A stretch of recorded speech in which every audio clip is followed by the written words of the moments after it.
Peace, peace.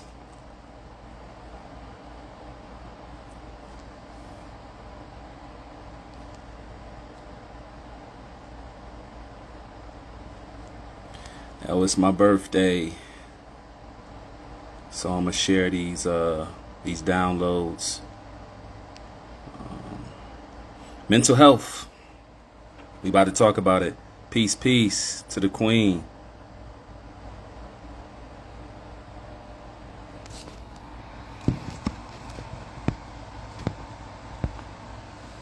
All right. Be fearless in pursuit of what sets your soul on fire. Right. We got a little bit more time. I want to start exactly on 7:25. 7:25. 7:25. Shanae, what's up? Peace, peace. Pieces, smiles. Smiles, love, right? So you can see that logo right there. Shanae did that. Talented artist. Love you. Right? So we do have 7:25. 7:25. 7:25, angel number, is a call of action, right? It's a call to remind us to pay attention closely to the ones that we love, right? Pay attention. And also understanding the potential that we have to influence and impact others and help others, right? Our potential to impact and change the world. So we are dealing with a global pandemic. I'm not talking about COVID-19. I'm not talking about any of that. I'm talking about mental health. I wrote the book, Mental Health Now. I'm gonna be giving out some free copies in this particular live because it's so important that we understand that there is a mental health pandemic going on right now, right? And if we don't get after it, if we don't start addressing these things, we're going to see a lot of people dealing with a lot of things on the mental front that can impact their quality of life and the quality of life of those around them. And it's crucial that we get this urgent message out. So this next year is going to be extremely busy for me as I go on and I speak. I continue to promote my book, not just about the book and that I wrote it, but because I know it helped me and I know it helped other people, and I know that we're dealing with a level of crisis from a mental scale that we have never dealt with at this level. What happens in the rise of consciousness when you raise the level of consciousness of a group of people, right? That's not always going to be just sunshine, rainbows, and everybody's more woke now and everybody's more aware of what they're doing and their actions. No, many times when the consciousness rise, right, it's this level of awareness. Hey, what's up, queen? This level of awareness, right, that we got things that we got to deal with, right? You can't hide from, or you can't tuck your skeletons in a closet. You can't not deal with certain things that you've been dealing with, certain traumas that you've buried. You can no longer escape that. And so what is at the on state of this, pandemic when it relates to mental health is fear-based consciousness, right? So consciousness is rising, but also the subconscious mind is being fed fear. So now we're in a perpetual state of fear. Everything is a fear factor, right? They're trying to scare us into everything, right? And without harping on the negative, it's about, one, mental health is a daily practice and a personal responsibility. One of the reasons why most adults over 25 cannot identify mental health issues or even get to starting to do the inner work required to heal is because we relinquish the responsibility of our trauma to other people. We blame our last relationship. We blame our parents. We blame our environment. Many black people blame the entire white race as if our day-to-day practice right now is not something that we can do to better our perspective and deal with our mental health, right? We can't hope for other people to figure it out. We can't hope other people to deal with it. We can't hope for other people to change, right? It's got to happen within ourselves. And this personal responsibility of mental health is crucial. It's crucial because you ain't going to be able to go back to sleep. You ain't going to be able to go back to sleep, right? So going into the pandemic, we were forced to face ourselves, right? There was no longer going to work and being busy, right? Because this is what strong people do. They keep themselves busy. They do busy things, right? They put themselves at a state of fatigue. So you're tired, so you just fall asleep. You just burnt out. You don't have real mental space to deal with those stresses. And then you think that you solve it because you're not dealing with it. That was not an option coming into the pandemic. You were faced with yourself. You had no outside influence that impacts yourself energetically, right? And now we coming out of it. This is really 2022 is really the first year that we're really grasping our feet and crawling or slithering out of the pandemic mode and going back into a space where now we're exchanging ourselves energetically, right? And I've talked about this on many levels that if you don't start looking at the world energetically, you never start to get after what you need to do to deal with your mental health, right? What's happening, right? People were going into a perpetual state of ghosting, right? Well, you know what? I disagree with you. Cut you off, unfollow, block. That ain't getting to solving the problems, right? You can't isolate yourself with people that only see things the way that you see it. Because as we grow in awareness, right, we continue to go in awareness, we have more layers of healing to unpack and deal with, right? So let's talk about love, you know, and it's important that love is the great equalizer in this process, right? And, you know, from my perspective and my, you know, situational awareness is that we're dealing with a devastating state of self-hatred, right? Because if you don't love yourself, one, you can't effectively love others, right? You could say you love someone, but you're not putting yourself in a position where you're actually valuing yourself. Now, there is the perception, the perceived valuing of oneself, but then there's the constant state of affirming it through your action. My brother said this, who passed away in 2019. Love is an action word. I don't care what you say, put it into action.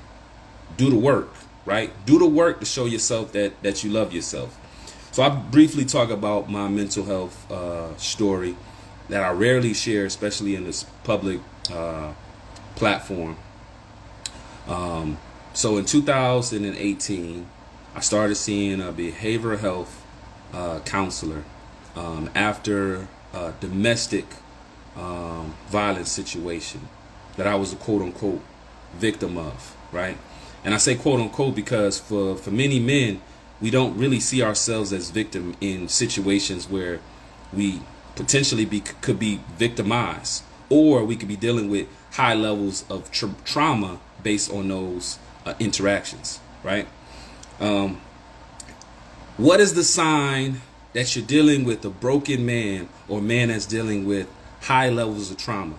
One, this man will not leave a toxic relationship. When a man fails to leave a toxic relationship, right, that means this individual is at a devastating state of trauma and brokenness, right? And this toxic relationship becomes energetically addictive. This toxic energy and this toxic relationship, whether this is a male or female, it doesn't matter, becomes the addictive. It becomes the addiction, just like drugs, just like alcohol, just like sex. The entire relationship energetically can be feeding them what is something felt that is addictive. The energy is addictive, right? The energy of being belittled, the energy of being disrespected, the energy of being emasculated, the energy of someone taking slashes and digs at your ego and your pride, right? This could become addictive to a man who is dealing with high levels of pain, hurt, and anguish, right? But when men don't put ourselves in a position where we could feel or deal with stuff energetically, right, and cry and have emotions, right, then we keep ourselves locked in this prison where it's self-destructive. And now that we are transitioning from out of this Pisces phase, right, and into the Aquarius age, that dates marks, people say it's 2012, but it's really like 2011 is the transition point from the age of the Pisces to the age of the Aquarius. Now, the age of the Aquarius is pushing us to the divine feminine energy space, right? Going out of this masculine space in the Pisces, where it was about secrecy, where it was about secret societies, where it was about laws, certain type of order, certain type of government, certain type of religion, all to put people in boxes. And now that we're going into the age of the Aquarius, which brings out this divine feminine energy, it's a freeing space, right? But it requires one to tap into their emotions. So what is happening to men right now?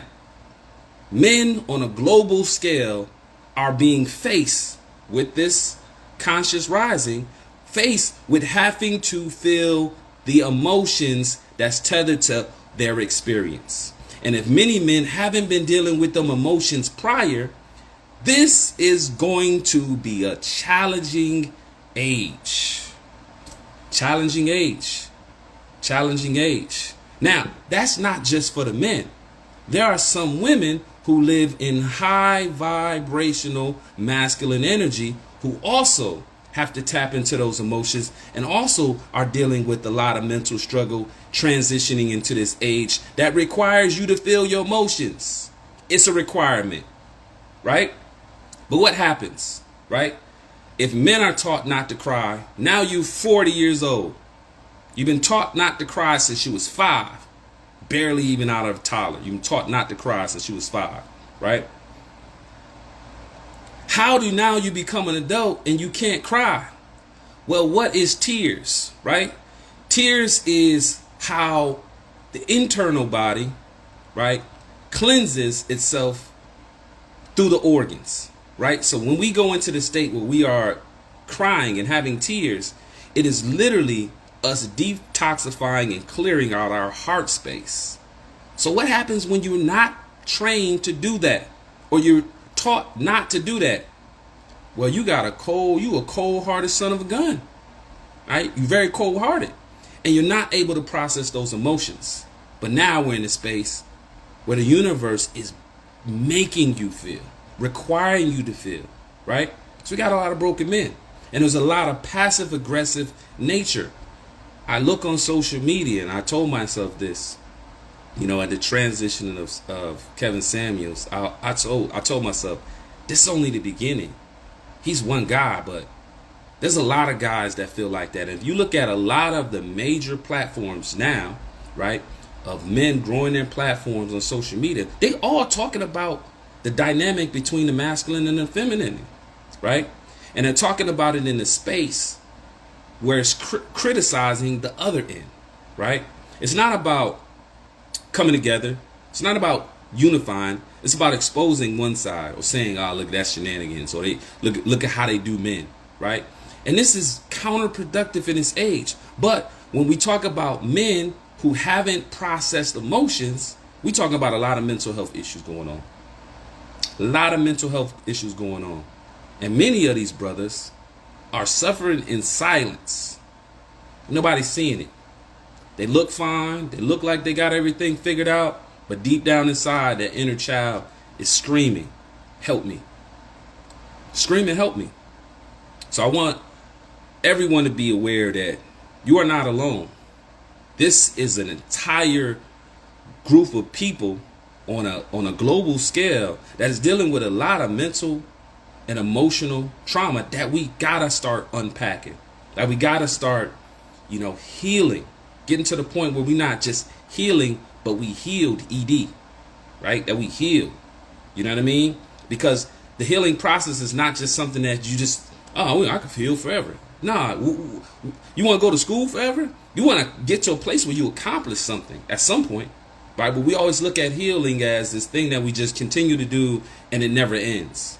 So if I never heal, I'm not talking about everything in my. I'm talking about, let me tackle one thing at a time. Let me deal with the loss of a parent early in my life. Let me deal with the abandonment of a parent in my life. Let me deal with the divorce that I went through. Let me deal with these different relationships with friendships that were broken and that made me feel like I was misused or abused, right? Let me deal with these things. And let me say, I'm healed from that. You know what I mean? Let me go work on this, because I'm healed from this. And I can keep move on because I've processed and I've dealt with them. But so more than often, we're taught to just heal long term and not really get after getting to the ED part, right? And all that's critical, right? All that's critical. But with my book, Mental Health Now, 11 techniques to deal with mental health in 2020 and beyond. One of the first things I talk about is the environment, right? And how important it is to change your environment. Now, again, understanding mental health, when somebody is dealing with high levels of trauma, right? And they're in a traumatic environment, right? Energetically, they can be addicted to that toxic environment that inflicted that pain on them. Understand this. The same pain that was inflicted on you, you thus then become addicted to it, right? Energetically, that energy of it, you feed on it. You want it to be close to you so you can feel that type of struggle. Now, what happens when we over time keep putting ourselves in these toxic environments? Well, clearly, you're going to go numb.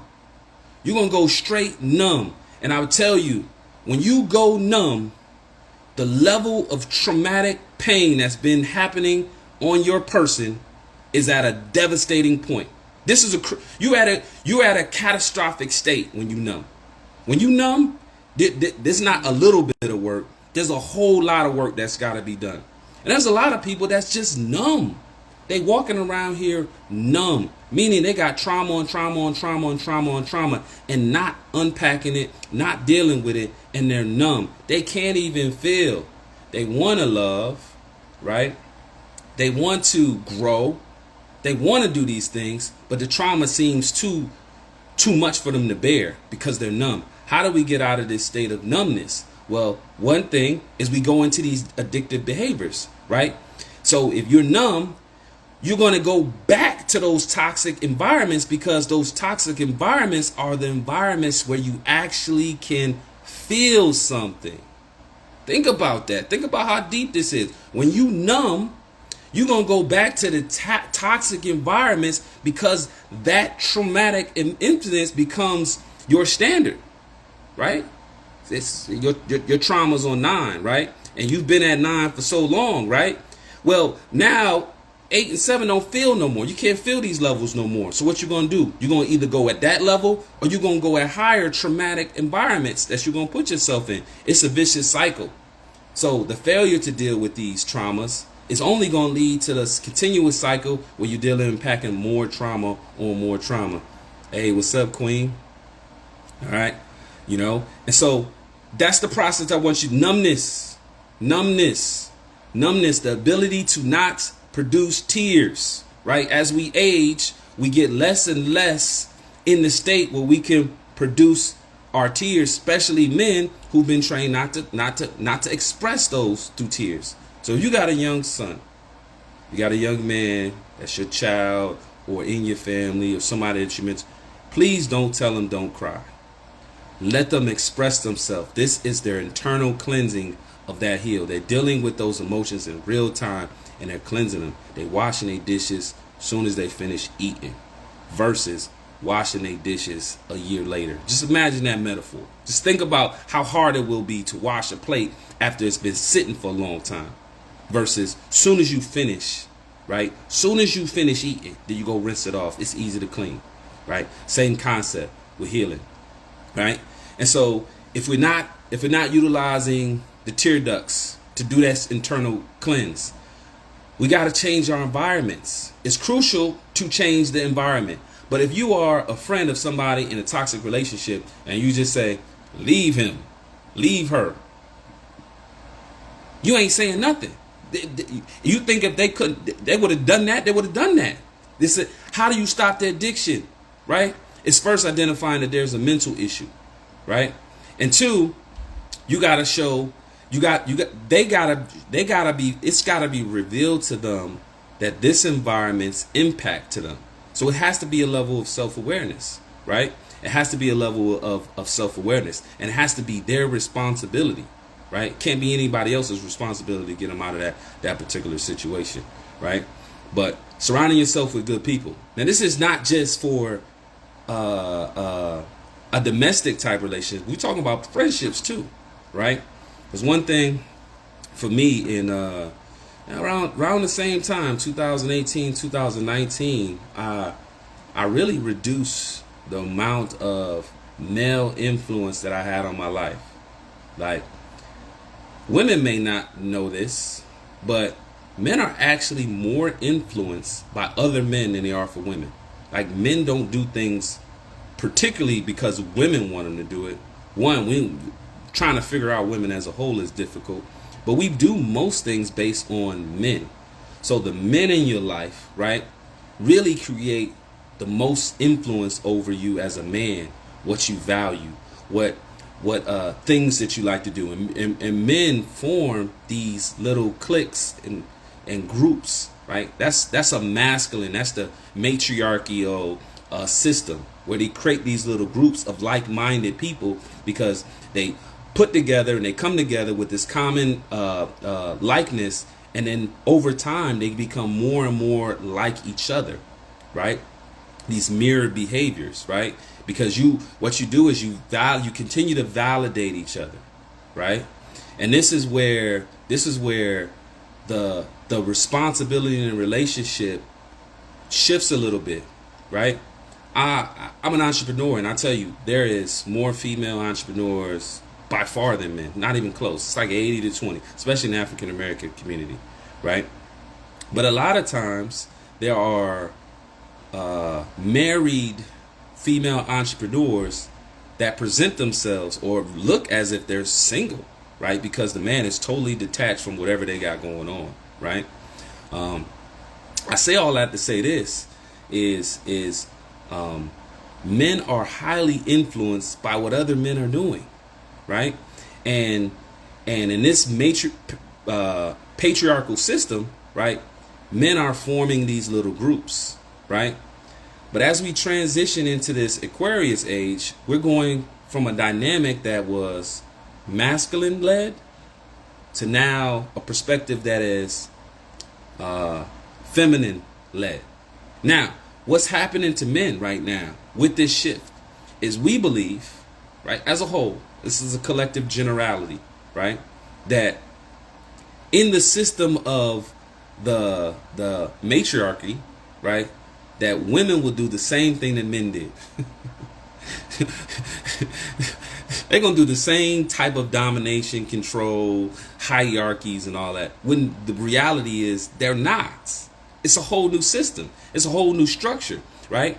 The matriarchal system is more about balance than this stepped hierarchy or position, right? So how do we get to balance? We can't even see the balance because we're just looking at it from the perspective of the masculine energy. Well, if patriarchy is a system led by men, then matriarchy is a system led by women, and they're gonna put us in the same position that we was in. Same like the principles of, if you have blacks that's enslaved, right? What happens when blacks become the superior or the dominant race, right? Well, they're gonna enslave white people? No, it's not gonna happen. It's not gonna happen, right? But the fear of that, based on how they were positioned when they was on top, right, leads to this. It can't happen. You know what I mean? Man is supposed to run the family.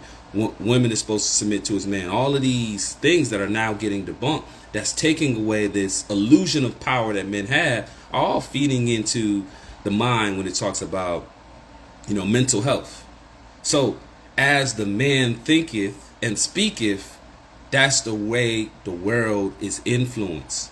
you know. And if men aren't doing more mentoring of men and talking to men about tapping into themselves emotionally, we're going to have a lot of dysfunctional men. Dysfunctional men who's dealing with a lot of psychological pain based on a system that is shifting energetically, right? And the responsibility of men and women is to understand that it's about balance. It's about fusing both, like accepting that I am both masculine energy and a feminine energy, you know, and feeling, right? You got to start feeling. You got to start processing those emotions, right? You got to start processing those emotions, right? And so this high intensity of mental health issues that's going on is because men are not feeling. You're not feeling. The reality is most of us are numb as fuck. Numb as fuck. Numb as fuck. In the doctor's office, just teeth numb, lip feel puffy and stale as hell. Right? That's not a good state to feel, right? That's not a good state to feel. You know, that's not a state that one wants to be in a prolonged position of. But we got a lot of men in that state, you know. But for women, right? Because in this 50-year transition from the Pisces age to the Aquarius age, women are about 50 years ahead of men in this transition, right? They have tapped into masculine energy, right? For at least the last 50 years, been tapping into masculine energy. Men, we on a real large scale, we just start tapping in. We just start sipping the sippy cups of femininity, right? And it's going to take us probably another 50 years to really get to the point where we could really feel that space, right? And understand it. But it don't have to take 50 years. If it takes 50 years, that's a long time. That's a whole nother couple generations, right? Do you want to be a great granddaddy before it start happening? Is that the pace we want to hit? Or do we want to turn this around within the next decade? Because I tell you, if we don't figure this out very, very soon, we're gonna be in very problematic situations when we try to unite and build relationships. Check this out. Everybody getting separated. Everybody getting divorced. Everybody's just branching off and running their own way, right? This is what's happening in real time, whether we see it or not. We could look at social media and think like, oh, people in love, people going doing this. But it's a lot of people suffering right now. It ain't because of the pandemic. It ain't because of the economy. It ain't because of the housing market. It's because the mental. You got to deal with it, right? We got to feel. We in a space where we got to feel now. We got to feel. And in this space, it's a personal responsibility for us to take accountability of what we feel. Like, this is a real irresponsible statement. You make me feel like this. When you give your ability to feel to somebody else, that's very immature energetically. That's a very immature state. And you'll never really get to processing and owning your feelings if you're saying you make me feel like this, you know. But again, it's important for us to understand that there's an urgency for mental health now. I also talk about epigenetics, which is we know DNA and genetics that, you know, oh, you got your mom eyes, you got your dad nose, you got your facial structure, your family got this nice facial structure, right?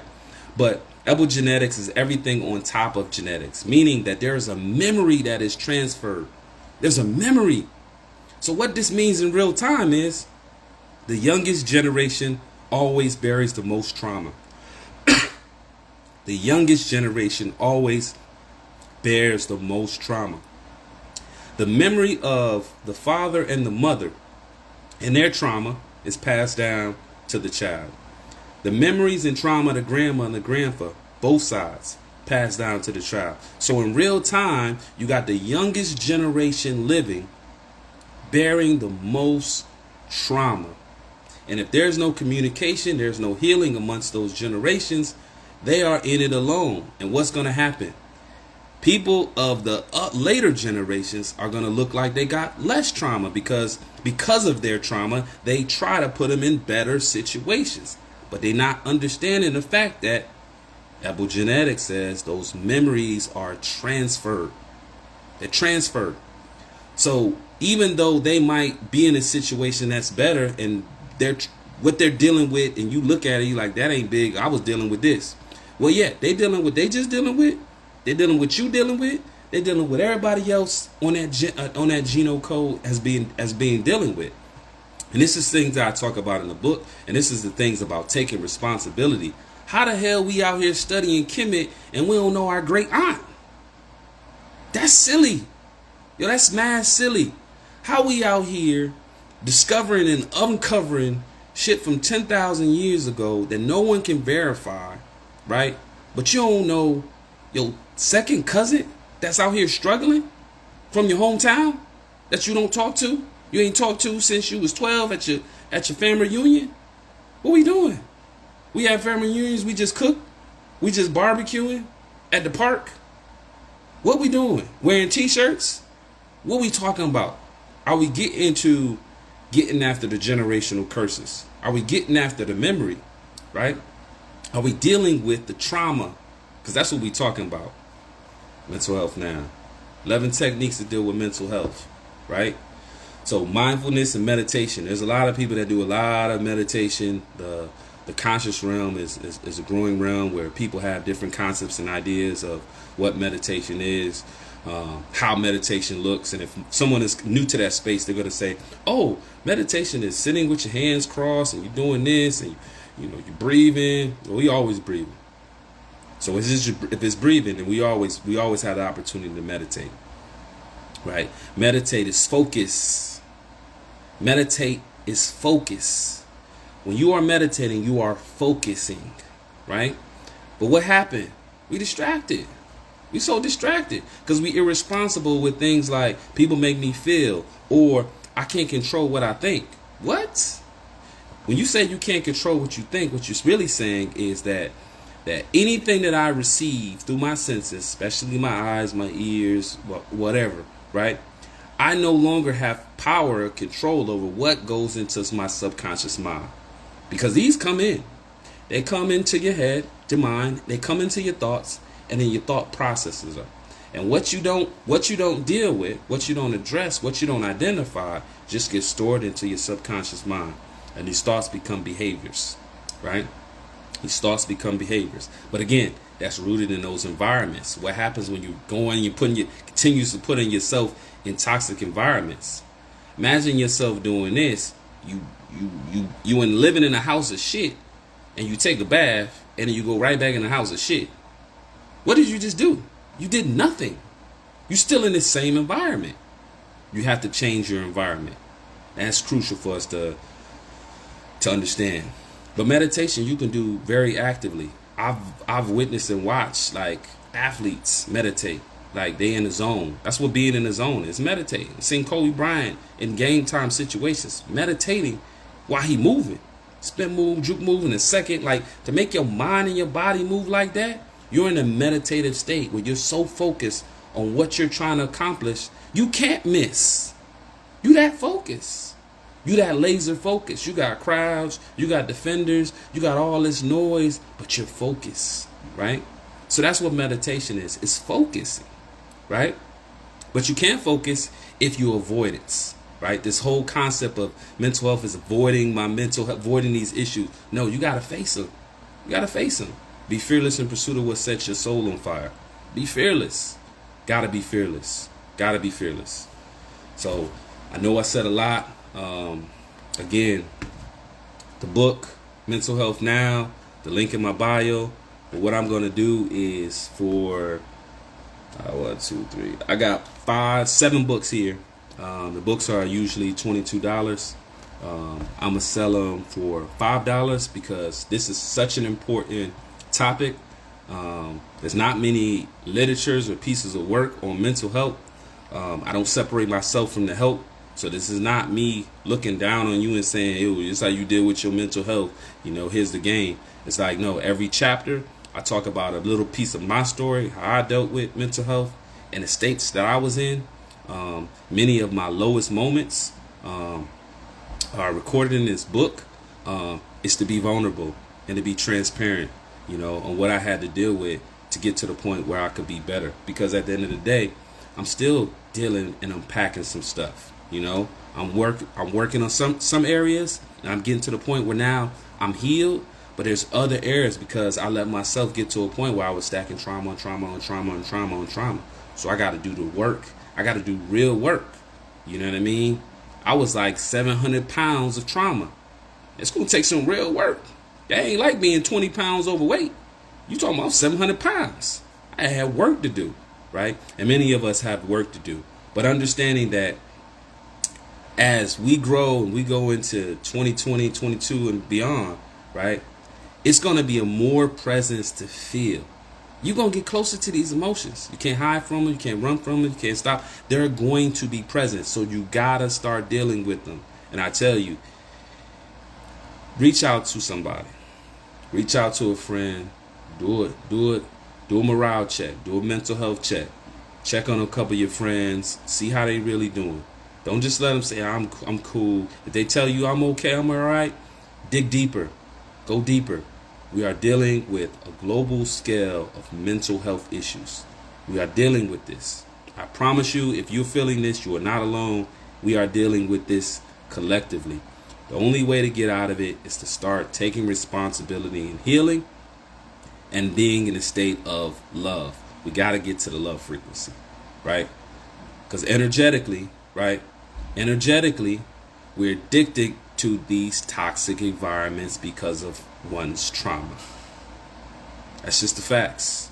That's just the facts. Yeah, Jamario. Absolutely. Absolutely. Absolutely. But that's really all I have. I'm going to be also going live on 9/9 as we go into Mercury retrograde. And this particular Mercury retrograde is really the last one of 2022. It's going to be a powerful one in the sense that this mental health topic I'm talking about, yeah, get ready for it.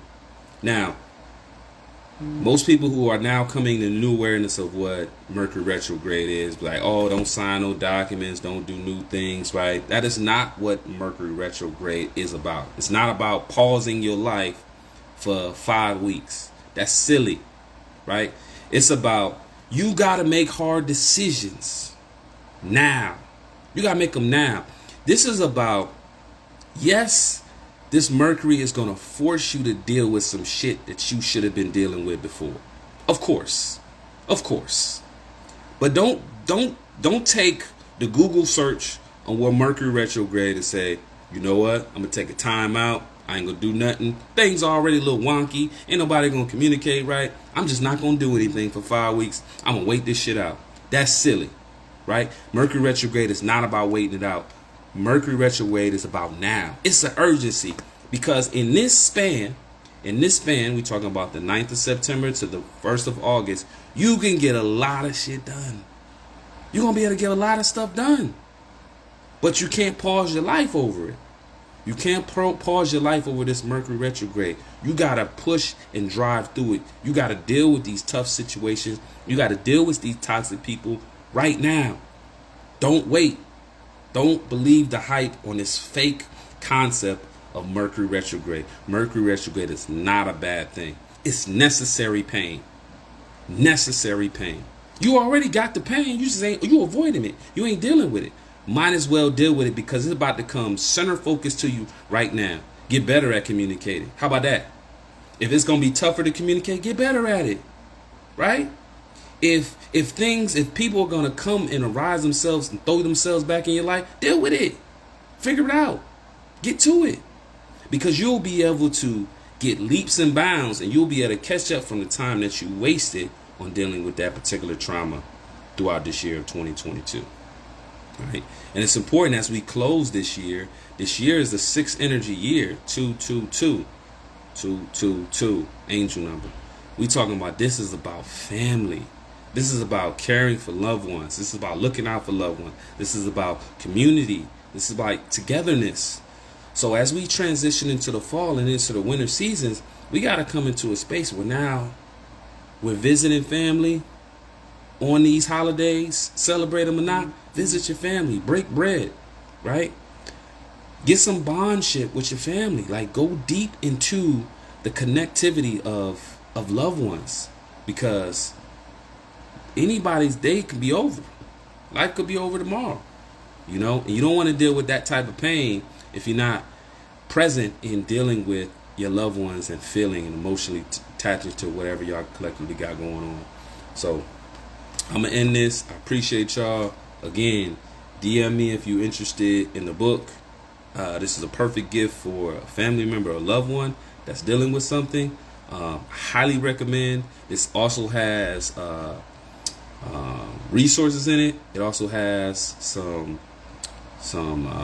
at the end of each chapter, there's some questions so you can kind of write stuff down, and you can go through the process of dealing with your particular trauma, in real time. So I got 7 of them that I'm giving away for $5. So hit the DM. Please share this one. Again, another lecture on the 9th. I'll be speaking at a retreat on the 21st of September. Really excited about that. And working on some other events here, and then building up to my TEDx talk, where I talk about one of the key points of mental health now is epigenetics. So peace, love. Thank you.